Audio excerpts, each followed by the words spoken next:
Now to the new fallout from the Breonna Taylor case. The police officer shot in the operation at her home that left her dead is now suing Taylor's boyfriend, Kenneth Walker, claiming he suffered severe trauma and emotional distress. Steve Osensami has the latest. Good morning to you, Steve.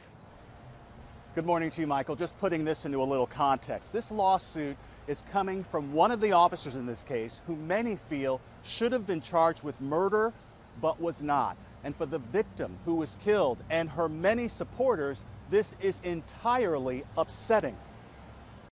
He is the face of law enforcement in this divisive case out of Kentucky. When they say her name, Breonna Taylor, who even the police now agree should never have been killed in her home, Jonathan Mattingly was the officer leading the charge outside her door.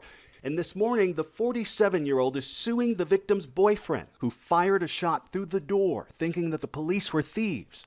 The police officer who was seriously wounded is now suing Taylor's boyfriend, Kenneth Walker, accusing him of battery, assault, and intentional emotional distress. It was in the middle of the night on March 13th, and the officers say they loudly announced themselves before trying to break into the apartment with a no-knock warrant.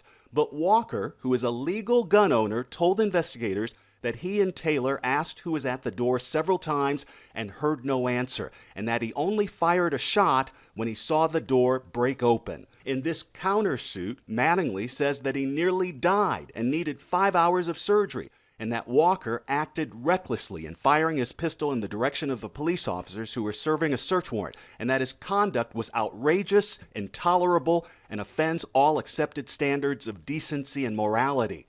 You were called racist. Mm-hmm. Are you racist? No, not at all.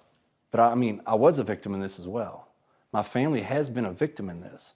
They have had to go in hiding. They have had death threats. In an exclusive interview with ABC News and the Louisville Courier-Journal last week, Mattingly says he believes Walker deserves some of the blame for his girlfriend's death. The impossible situation that Kenneth Walker put her in that hallway, with this narrow hallway, shooting from it, him diving out. I'm assuming she was trying to follow him in the room. I don't know that for sure, but that's what makes sense. He put her in an impossible situation. Do you feel Kenneth Walker is responsible for her death? I think there's a few people responsible. I think he is. Walker filed his lawsuit against police in September. Criminal charges against him were dropped without prejudice, which means he could still be charged again. The charges brought against me were meant to silence me and cover up Breonna's murder. For her and those that I love, I can no longer remain silent.